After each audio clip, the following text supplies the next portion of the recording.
ധാർഷ്ട്യത്തിനുമെതിരെയുള്ള വിധിയെഴുത്താണ്.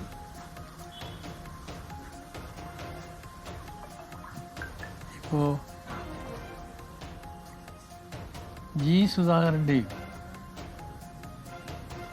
ശ്രീ കുഞ്ഞികൃഷ്ണൻ്റെയും ശ്യാമളയ്ക്കെതിരെ മത്സരിച്ചാലും ഗോവിന്ദൻ്റെയും വിജയം വിളിച്ചറിയിക്കുന്നത് യഥാർത്ഥ കമ്മ്യൂണിസ്റ്റുകാരെല്ലാം ഇത്തവണ UDF വോട്ട് ചെയ്തു എന്നാണ്. കാരണം ഇവിടെ ഒരു മാറ്റം, ഒരു ദിശാബോധത്തോടുള്ള ഒരു പ്രവർത്തനം ആവശ്യമാണെന്ന് ജനങ്ങൾ എത്തിക്കഴിഞ്ഞു. ഈ തെരഞ്ഞെടുപ്പിൽ കോൺഗ്രസ് പാർട്ടിയുടെ നേതൃത്വത്തിലുള്ള ഒരു വിജയമാണ്. അതോടൊപ്പം ഘടകകക്ഷികൾ നല്ല പങ്കുവച്ചിരിക്കുന്നു. മുസ്ലിം ലീഗും കേരള കോൺഗ്രസും എല്ലാം.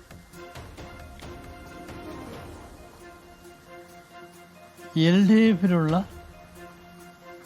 കേരള കോൺഗ്രസ്, ജോസ് കെ മാണിയുടെ പാർട്ടി 12 സീറ്റ് മത്സരിച്ചു. 12 ഇല വാടിക്കൊഴിയും. ചിഹ്നമില്ലാതായിപ്പോയി, അംഗീകാരമില്ലാതായിപ്പോയി. പിന്നെ അപ്പുറത്തുണ്ടായിരുന്ന ഗണേഷ് കുമാറിൻ്റെ പാർട്ടിയും ഇല്ലാതായി, ആനന്ദരാജുവിൻ്റെ പാർട്ടിയില്ല. അതുകൊണ്ട് ഇനി കേരളത്തിൽ ഒറ്റ കേരള കോൺഗ്രസേ ഉള്ളൂ. അതുകൊണ്ട് ഇവരെല്ലാം കർഷകരെയും ജനങ്ങളെയും സ്നേഹിക്കുന്ന കേരള കോൺഗ്രസ്സുകാരെല്ലാം തിരിച്ചു വരണം, മതസംഘങ്ങളിലേക്ക് വരണമെന്നാണ് എനിക്ക് അഭ്യർത്ഥിക്കാനുള്ളത്. ജനനന്മ ലാക്കാക്കി പ്രവർത്തിക്കാൻ എല്ലാവരും ഒറ്റക്കെട്ടായി പ്രവർത്തിക്കണമെന്നാണ് എനിക്ക് അഭ്യർത്ഥിക്കാനുള്ളത്.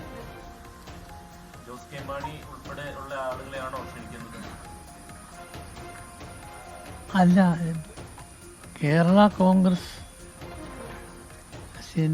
ചിന്താഗതിയുള്ള എല്ലാവരും വേണം.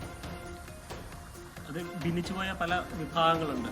അല്ലേ, അത് നേതാക്കന്മാർക്ക് പ്രസക്തിയില്ലെന്ന് വന്നല്ലോ. ജനങ്ങൾ തള്ളിക്കളഞ്ഞിരിക്കുന്നു. അതുകൊണ്ട് കേരള കോൺഗ്രസിനെ സ്നേഹിക്കുന്ന ജനങ്ങളെല്ലാം ഒന്നിച്ചു വരണം. അല്ല, വന്നോട്ടെ, കുഴപ്പമില്ല. യഥാർത്ഥ തറവാട് ഇത് തന്നെയാണ് എന്ന്